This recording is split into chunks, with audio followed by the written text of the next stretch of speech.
If you've been wanting to start your own rental car agency, here are the 4 steps to help you get started.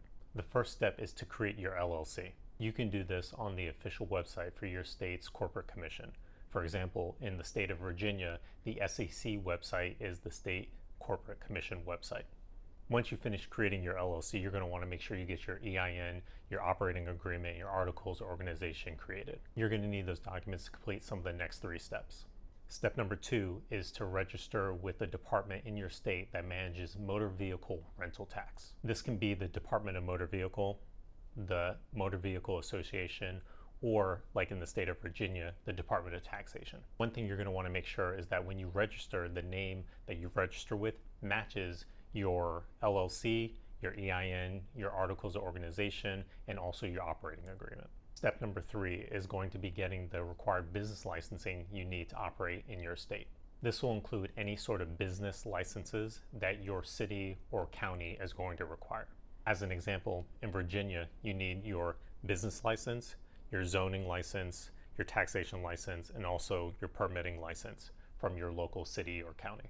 For the business license, you're going to want to make sure that you register with a local business licensing office and make sure you register in that specific city or county that you are operating in. For zoning and permitting, this may depend on where specifically you're going to operate out of, whether it's a city or a county. But as an example, for the city of Norfolk, you have to actually register and make sure that the zoning for the location you're going to operate out of matches the permitting that you're going to require as a rental license agency.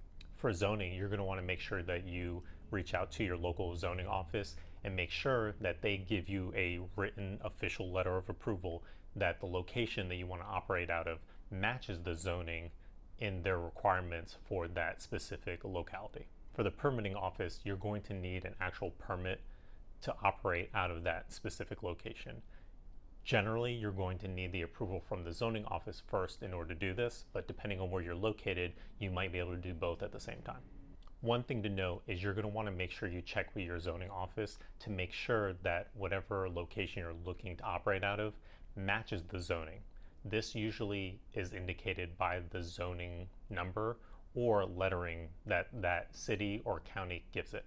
As an example, in Hampton Roads, Virginia, for a rental agency, you're going to need either CC, which is community commercial, CR, which is regional commercial, BC, which is business commercial park, or IL, which is industrial light. For the taxation department, it's going to require you to have those previous approvals in order to qualify and get an approval to collect taxes on behalf of that city or county. Step number 4 is going to be getting bonded and insured. In order to get your bond, you can reach out to a variety of different companies that operate within your specific state, city, and county, but generally you can find many that operate in all 50 states or a majority of all states. I recommend you get at least $50,000 for a surety bond because you're going to need that if you want to branch off into other things, whether that be dealership, wholesaling, salvage, or any sort of automotive repair. For insurance, you're going to want to make sure you have at least a general, a commercial rental automobile policy, and garage keepers policy.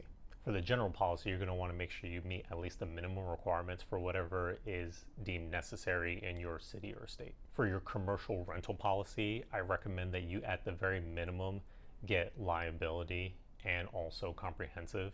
This can vary depending on the requirements in your state.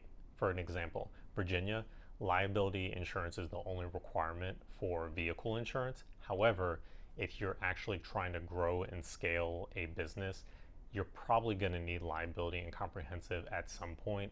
Liability might be a good option early on in order to save on costs, but remember, this is going to be something that you might have to pay out of pocket if you don't have comprehensive insurance. For garage keepers, it's a good policy to have, especially if you want to grow and scale your fleet to include a tech on staff, whether that's full-time or part-time, have a garage location where you're actually doing repairs yourself out of, or growing and working with a local business that's either a repair shop and being able to transport cars back and forth. You're going to want to make sure that you have coverage for your people or also potentially the people that are working with that partnership shop that could potentially damage any of the vehicles that are on your lot.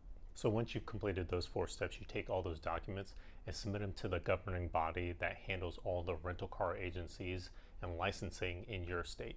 Again, as an example, in the state of Virginia, the Department of Taxation handles that, so that department is going to be the one that issues your certificate for rental operations. So those are the 4 steps you're going to need to get your rental license in your state. There's going to be some variation depending on your specific requirements in your city or state, but generally those guidelines are pretty much the bare minimum you need in order to operate. So if you have any questions or comments, feel free to comment down below. Let me know what you think, and I'll see you on the next one.